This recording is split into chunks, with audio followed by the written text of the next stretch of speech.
Isang mapagpalang araw po, mga kasimbahay. Panibagong araw na naman. Halina't samahan ninyo ako sa pakikinig at pagninilay sa mabuting balita sa araw na ito.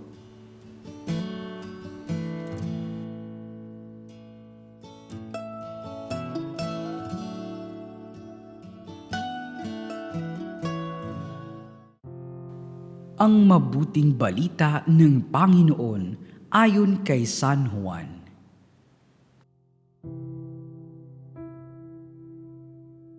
Noong panahong iyon, naroon uli si Juan at ang dalawa sa kanyang mga alagad.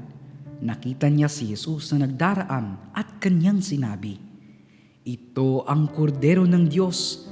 Narinig ng dalawang alagad ang sinabi niya at sumunod sila kay Jesus. Lumingon si Jesus at nang makitang sumusunod sila ay kanyang tinanong, "Ano ang hinahanap ninyo?" Sumagot sila, "Saan po kayo nakatira, Rabay?" Ang kahulugan ng salitang ito'y guro. "Halika kayo at tingnan ninyo," ani Jesus. Sumama sila at nakita nila ang kanyang tinitirhan at tumuloy sila roon ng araw na yaon. Nooy mag-iikaapat na ng hapon.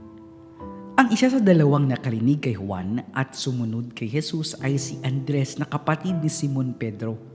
Una niyang hinanap ang kapatid niyang ito at kanyang sinabi sa kanya, "Natagpuan namin ang Mesiyas." Ang kahulugan ng salitang ito'y Kristo at siya'y isinama ni Andres kay Jesus.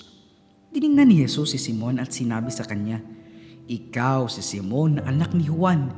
Ang ipangangalan ko sa iyo'y Cephas."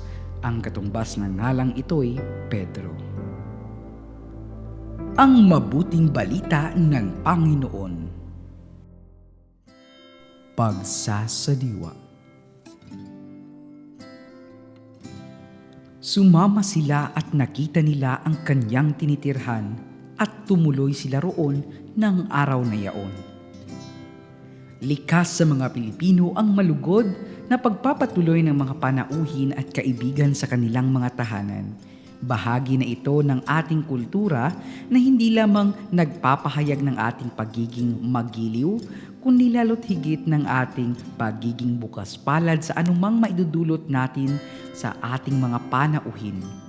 Ito ay tanda ng handa tayong mapabilang sila sa ating pamilya at magkaroon ng mas malalim na ugnayan at unawaan. Sumama ang mga unang alagad kay Jesus at tumuloy sa tirahan ng Panginoon. Ang pagtawag na ito ni Jesus ay nagpapakita ng kanyang pagiging bukas palad sa sinumang kanyang tinawag at sumunod. Hindi na iba ang turing ni Jesus sa kanila. Kinikilala na silang mga kapanalig at kaibigan. Kabilang tayo sa paanyayang iyan ni Jesus. Nawa tumugon tayo ng buong pagtitiwala at sigla sa pagtuloy sa tahanan ng Mesiyas. Nawa makaakay pa tayo ng iba pa nating mga kapatid upang manahan sa Panginoon. Pagsasagawa.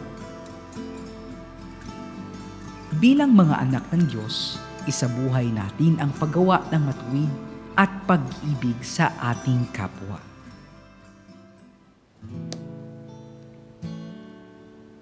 Mga kasimbahay, napakinggan at napagnilayan po natin ang mensahe ng ating Panginoon sa araw na ito.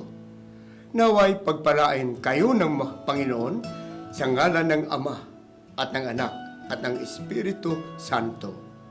Amen.